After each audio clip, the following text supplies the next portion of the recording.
siya. Ang laki ng tila, ano? School. Actually, meron diyang yung parang simbahan Oo. ng Kastila. Dito, simbahan ng Kastila. Ano yung tsura? Pwede mo Ruins. Malayo. Hindi naman. Puntahan natin. Pero ruins na siya. Oo, okay lang. Good morning po sa ating mga ka-Good Vibes dyan watching JRTV. Nandito po kami ngayon sa Pinagbayanan, Paluan, Occidental, Mindoro. And ito po yung community na tinutulungan ni Toots TV, PH. Kasama kami dito na isama niya kami. Nadala niya kami, isang buong bangka kami kahapon na nagpunta. And this morning ay gusto lang namin makita kung ano ba ang itsura ng community ng mas malapitan, kasi kahapon po ay gabi na kami or hapon na kami nakarating, nagpahinga kami at hindi naman kami nagkaroon ng chance na makapag-ikot-ikot. Yan, kasama natin si Sir Paul, syempre si Toots at saka si Stong na first time din dito. Ang totoo po niyan ay first time ko lang din dito sa mainland Occidental Mindoro, kasi as you know, I grew up in Agkawayan, Lubang Island, Occidental Mindoro. Pero sa amin kasing mga taga-Agkawayan, walang direct way or direct ship or walang ship or walang any direct mode of transportation na makapagdadala sa amin mula sa Agkawayan papunta dito sa mainland Occidental Mindoro. So I haven't been. And then yung mga trips ko naman minsan pagpapunta ng Mindoro is hanggang Puerto Galera lang, which is part naman siya ng Oriental Mindoro. So talaga pong I haven't been to Occidental Mindoro mainland. Ngayon lang, first time, very first time. Ito po, yan yung mga building po na yan ay mga parte po yan ng elementary school daw, sabi ni Toots. Ito naman daw ang kanilang high school. And wala silang pasok ngayon, no, kasi Holy Week. Pwede kayong umano? Natin natin ang kanilang high school.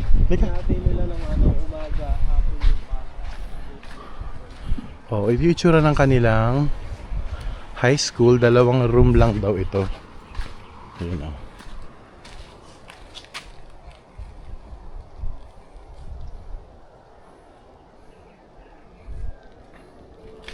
Ito naman yung isang room.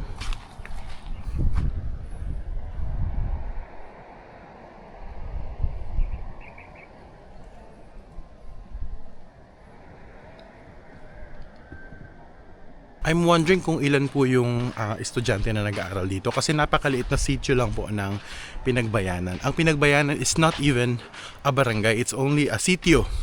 So mas maliit pa kaysa sa isang barangay.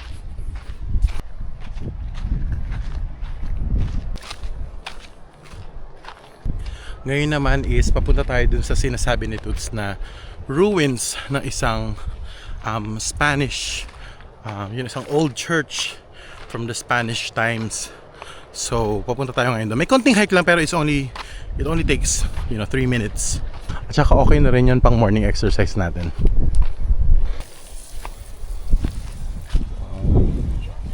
Very good siestong.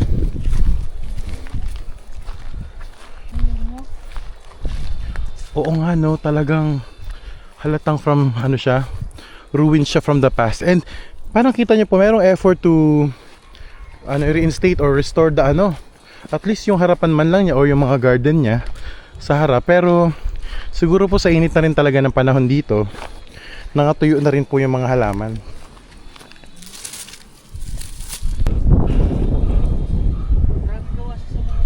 Halika po, pasukin natin yung loob.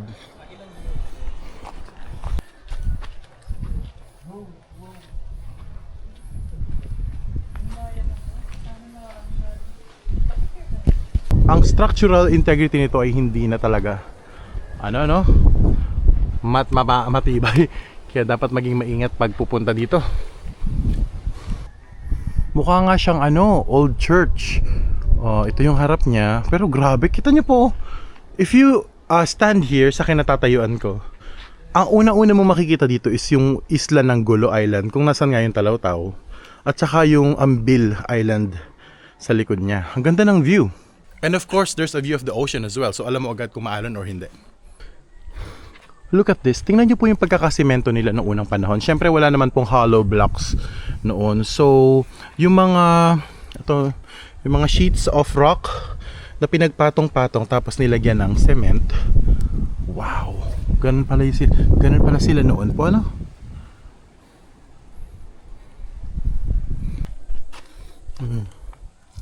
Naku, hindi kayo gumuho na to anytime pag lumindol, ano?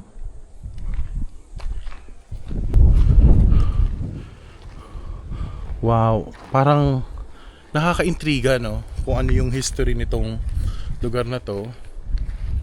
Sino yung mga nagpupunta dito noon? Kasi obviously yung pinagbayanan is a small sitio, pero this church is very big. 'Di ba? It's a sizable church kumpara sa mga iba pang church na meron sa ibang lugar for a small sitio. Pero yung sitio nga ba ang siniserva niya noon? We don't know. Altar naman po ito.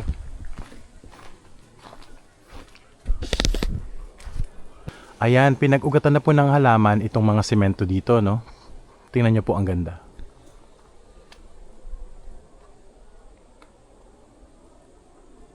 Talagang sumingit na yung puno sa kasulok-sulukan ng semento.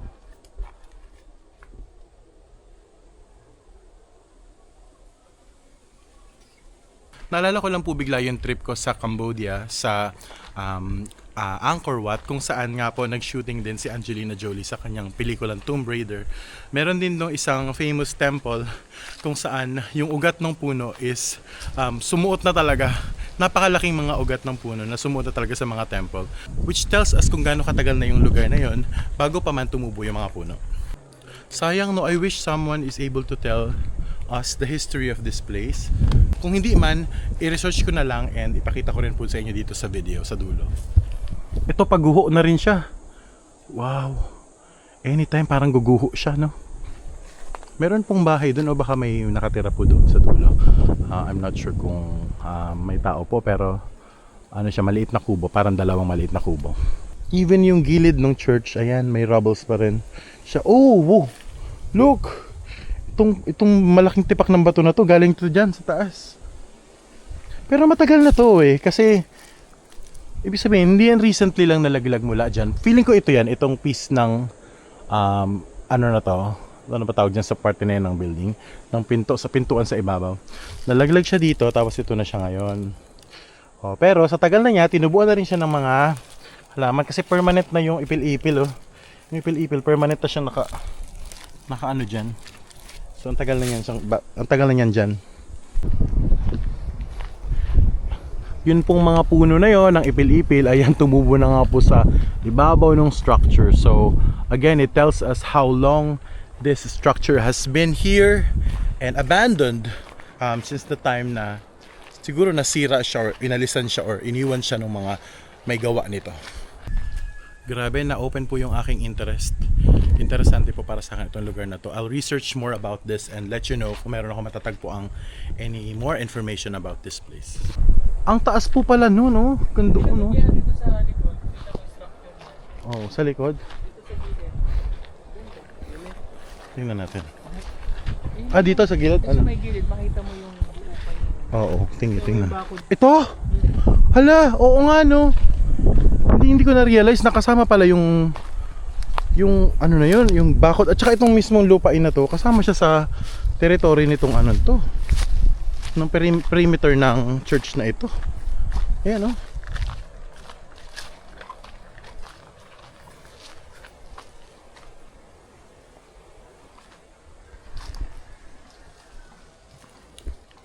Tong, ano masasabi mo sa lugar na to? Ang ganda, tapos may mga historical na ano. Oo, Kaya dito. Yes. Yan. Thank you Toots for bringing us here.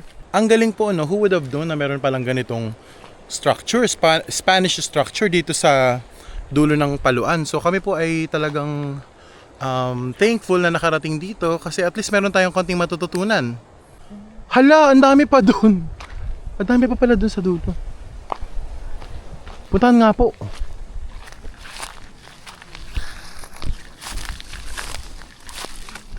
Aray, ayan na naman yung Makati. Aray, Makati siya. Hindi lang siya Makati, masakit siya.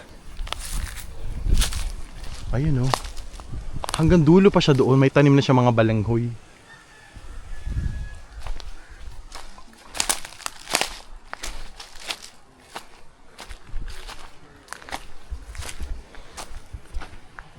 Meron pa pala dito. Oh my. Ang laki niya po. Ang laki niya po. Imagine building a very big church here. It means that there's a big following here. Noong unang panahon, no?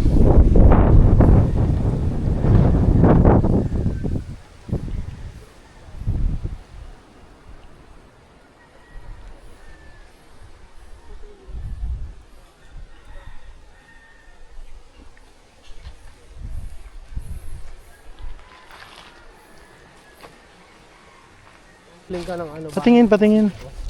Oy, wala nang sakit. Ang kanyang kilikili. Oh. Nahil ka ng ano? Dagat. Oo nga. Oo nga. Ginawan ko kasi therapy, oh. Ito na lang, ito na lang. Ito hindi pa. Yung side na yan. Ito na lang. Ito na lang. Hanggang saan pinakamataas mo? Ay. Masakit pa yung dito. Oh. Pero yung dito naman. Oh, very good. Yan, lumabas na kami ng ruins and we're just walking around, strolling here para ma-immerse ang sarili sa community. At again, pinapangunahan tayo ni Toots. Pinapasyal niya tayo dito. Nasa mga lugar. Yes, ayan, ang laki niya. Oh my God, Jason. Ito. Wow, ang laki nitong ano to, no? Ito, wait lang. Ito po yung itsura ng ibang mga bahay dito. Yari po sila sa kahoy. And then over here, meron pong isang lote na malaki. Ang laki nito ah! Ayan, meron pong isi-share si Toots tungkol sa lote na ito. Pero I think may idea naman na po yung iba kung ano. Yan. So, ito yung... Ano dito, Toots? Ay, sorry. Ha? Ang laki nitong loteng to, no, Toots? Para saan ito? Ito yung binili natin para sa mga ano, sa mga estudyanteng katutubo. So yung goal natin is makapagpatayo dito ng shelter Oo. para dun sa mga estudyante kasi yung karamihan kasi ng mga estudyante dito is nanggagaling pa dun sa iba-ibang sitio. So naglalakad sila ng hours para lang makapasok dito sa school, yung nandyan, yung pinagdayanan minority school. So kaya yung mga kinita ko sa YouTube ng mga nakaraang buwan, inipon ko siya tapos ipinambili ko ng lupa na to. Wow, Ayun. grabe. Para Ang laki, oh. makapagpatayo tayo nung shelter para dun sa mga estudyante para may matutuluyan sila pag punta dito. Hindi nila kailangan araw-araw umuwi lalo pag yung may malakas yung ulan. So doon na sila tutuloy sa shelter na. Yeah. Wow. Dakila ka, Yun Jason. yung goal natin. Yan.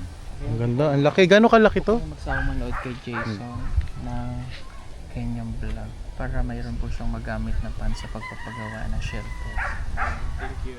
Congratulations man. Congrats, Toots. Ang laki nitong lot na to, oh. Ito 1,000 square meter daw ito. 1,000 square meters. Ang lawak po, oh. Kung sa Maynila mo to binili, baka million. Yung ganito kalaking place. So, soon will rise here shelter para po sa mga students na mangangailangan ng pansamantala nilang matutuluyan. Courtesy of Toots TV PH. Ito naman po yung right beside yung property po na pinurchase ni Toots na gagawing shelter. Ito naman po yung itsura ng mga kabahayan, yung community niya dito. Yan. Matahimik po silang naninirahan dito and they live a very simple life here. Very simple, very peaceful. Yun. May pag-garden, no? Ayun, oh yes, may pa-garden. Very Very probinsya. oo. Yun, kung nakikita nyo po yun, yung ginagawa po na kubo, kung makikita nyo po, yun pong ginagawang bahay kubo na yun, hindi pa po ready yung hay, nasa loob pa siya, ikakabit pa lang siya. Pero interesting kasi nakita natin kung ano ba yung structure niya, no? Kung ano yung make-up nung dingding niya, which is kahoy din naman po talaga lahat. Again, a very simple life here.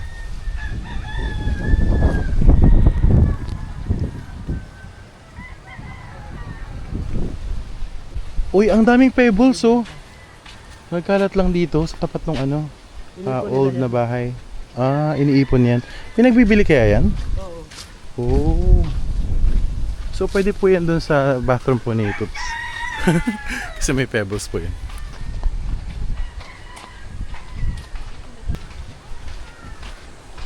Ito naman is another school.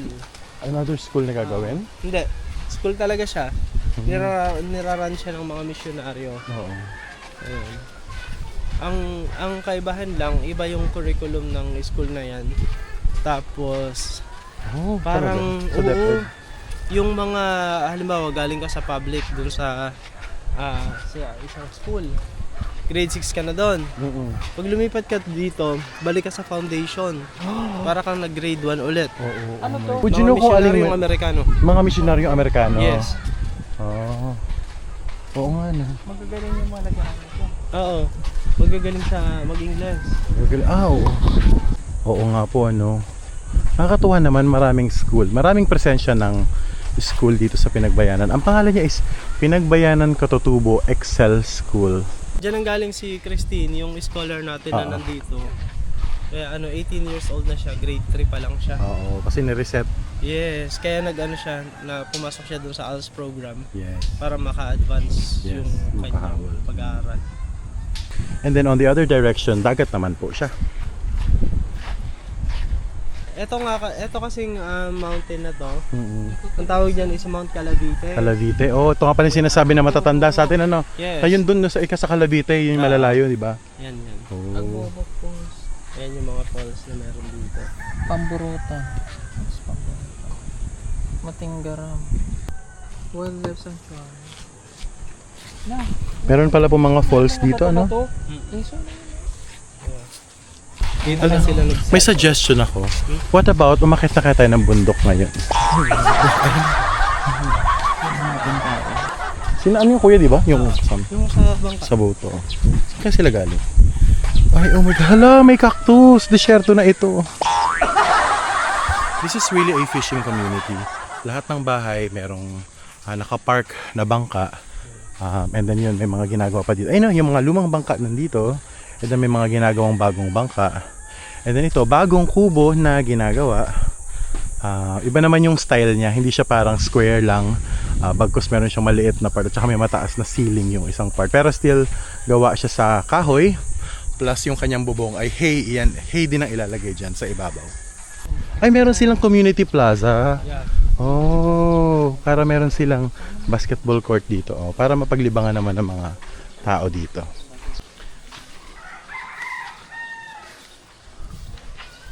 Paluan Municipal Extension.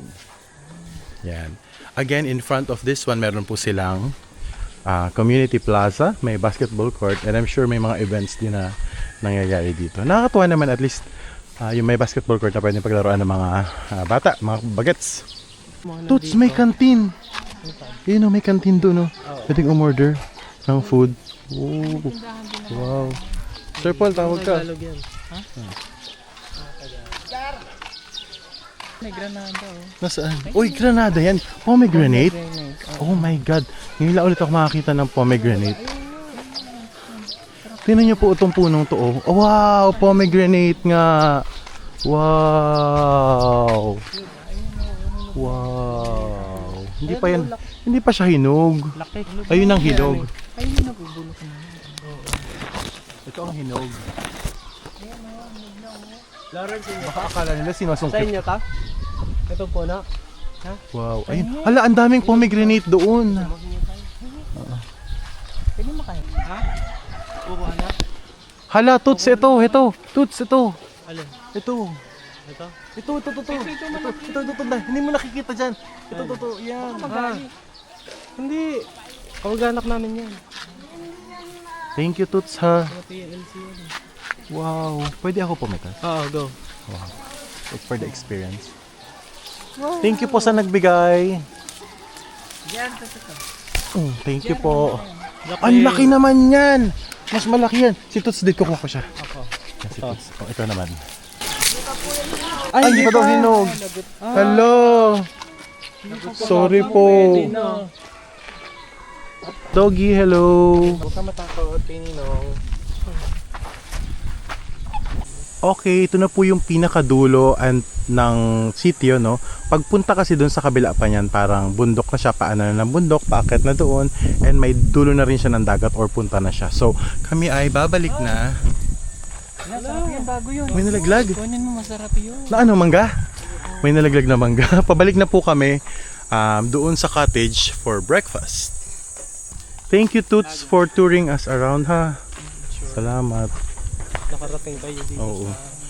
Grabe, nakaka-proud itong si Toots. Actually, proud ako sa kanilang dalawa. Pero grabe si Toots na mayroon na agad siyang naipundar dito. And hindi siya pang sariling pundar. Para siya sa community, para sa para sa gagamitin ng mga na shelter, para sa gagamiting shelter ng mga students na nandito sa sitio. Yan ang ruins talaga.